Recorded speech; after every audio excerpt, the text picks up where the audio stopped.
Eu não me importo com que diploma eu tenho, qual é a minha profissão, com o que eu consegui através da minha profissão. Eu me importo que a minha vida tenha um significado, que a minha existência não seja um significado em mim mesmo, mas que de algum modo ela possa trazer sentido para a vida das pessoas.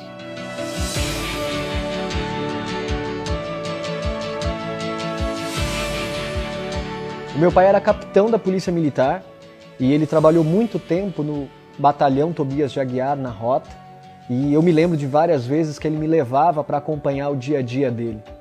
Ele também fez Direito, era advogado e fez Letras, professor de língua portuguesa. Já a minha mãe era uma senhora muito simples. Ela veio do interior, aqui para a cidade, para a capital, e ela estudou até a 3ª série. Era uma profissional excelente do ramo de costura. Era uma costureira maravilhosa. A nossa situação financeira era boa. O meu pai, face à vida profissional dele, ele dava condições financeiras bem adequadas para a gente. Foi uma infância tranquila. Eu não posso reclamar da minha infância. Eu tinha tudo aquilo que eu precisava. Já na minha adolescência, que é o momento mais marcante da minha vida, aconteceu a separação dos meus pais.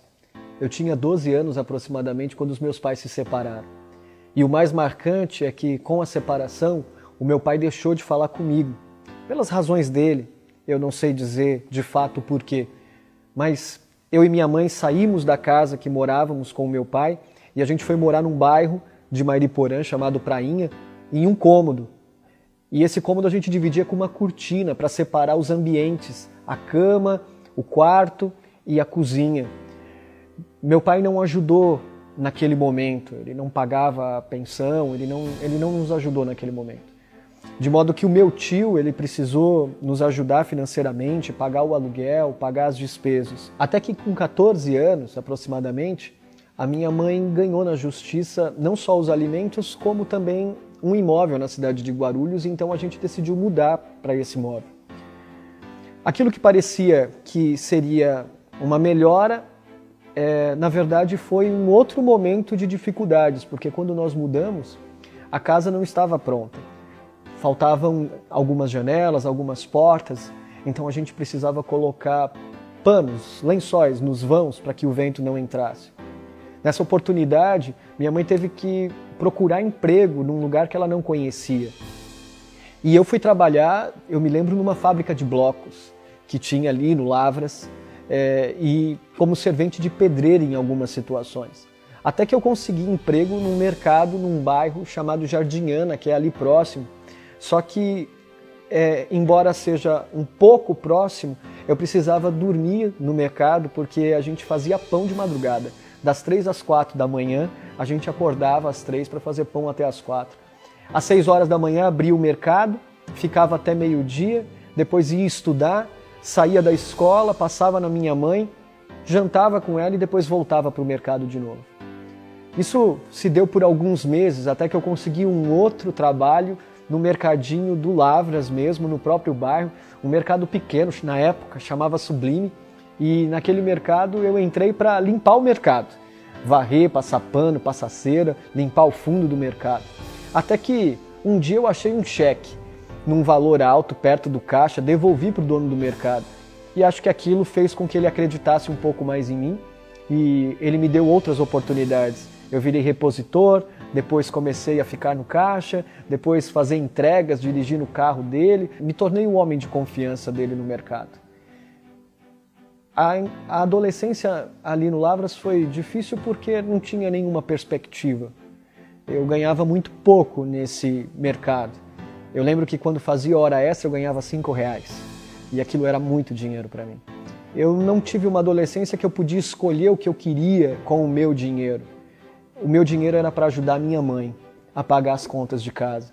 Então eu me vi em várias situações precisando às vezes de um tênis novo, de um sapato novo para ir na igreja ou de uma roupa nova, mas eu não tinha como comprar essas coisas. Foi uma adolescência difícil, marcada por desafios de ter que trabalhar para ajudar minha mãe, trabalhando lá na fábrica de bloco, como servente de pedreiro, no mercado, mas foi uma adolescência que a gente sempre teve muito junto.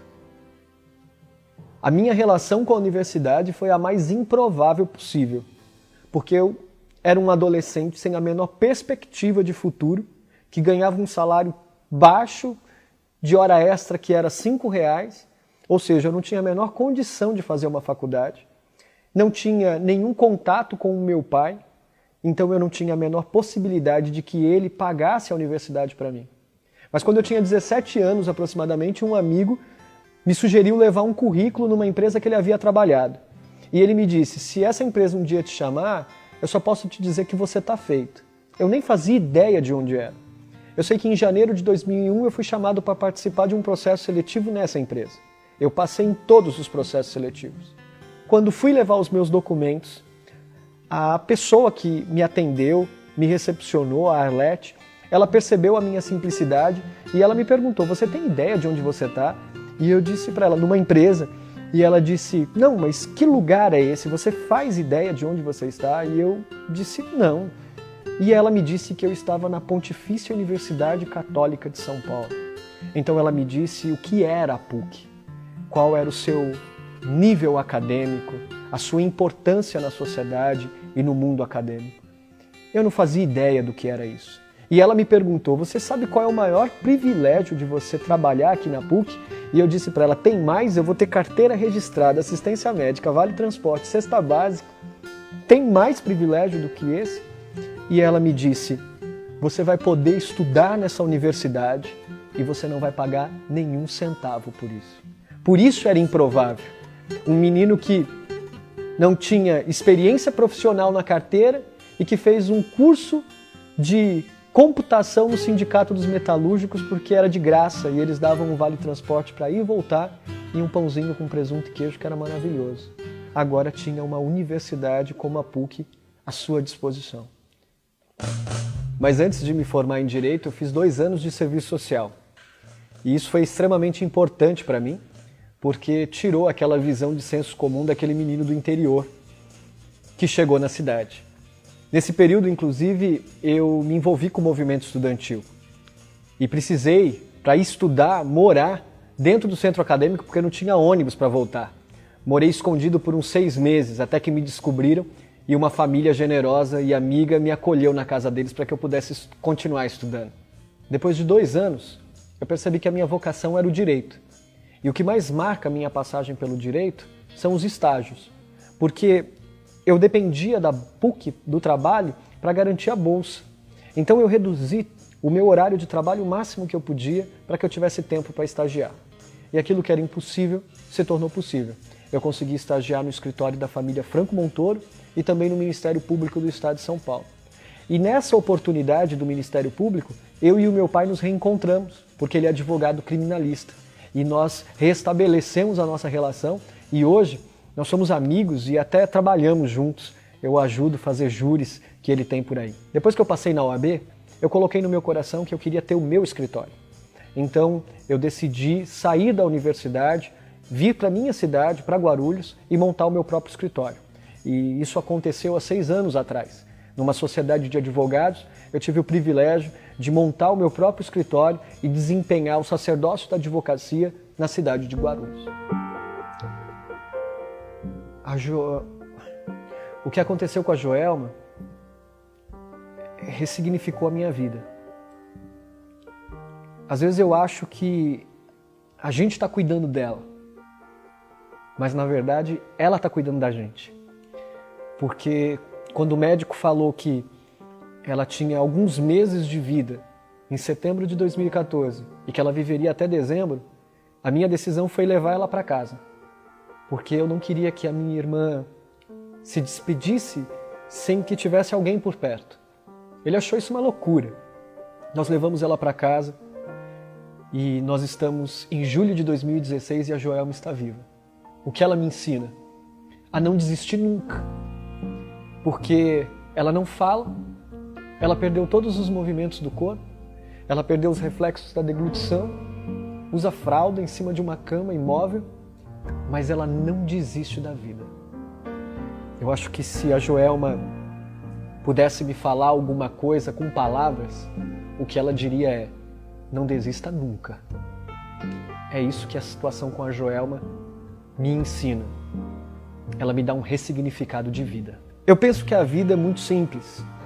É a gente que dificulta muito as coisas na vida. Eu gostaria que as pessoas se lembrassem de mim assim, como alguém que viveu a vida de forma simples. Eu não me importo com que diploma eu tenho, qual é a minha profissão, com o que eu consegui através da minha profissão. Eu me importo que a minha vida tenha um significado, que a minha existência não seja um significado em mim mesmo, mas que de algum modo ela possa trazer sentido para a vida das pessoas. Então, eu gostaria que as pessoas se lembrassem de mim como alguém que viveu a sua vida de forma simples, trazendo significado à existência das pessoas. A minha fé desempenha um papel enorme na minha vida. Aquele menino de 14 anos que chegou em Guarulhos jamais teria chegado até onde ele chegou se a mola matriz não fosse a fé. Quem iria acreditar que um menino do mercado seria um advogado formado pela PUC São Paulo? Eu sou muito grato a Deus por tudo que Ele fez pela minha vida. Porque no meio de tantas pessoas, Ele me escolheu para isso. E eu espero retribuir a Ele, louvando ao nome dEle, de forma significativa, tudo aquilo que Ele fez por mim. A minha fé, portanto, foi o que me trouxe seguro até aqui. Eu quero ser pai no futuro. Minha esposa acha que eu não quero ser pai, mas eu quero ser pai. Eu desejo muito isso. E por uma razão maior. Eu falei para a Thaís que ela casou com um advogado, mas não vai terminar a vida dela do lado de um advogado militante, que milita em causas que lhe trarão sucesso pessoal ou profissional. Mas que ela vai terminar a vida ao lado de uma pessoa que daqui para frente quer cuidar de pessoas. Sobretudo depois do que aconteceu com a Joelma e como ela me ensinou a enxergar a vida.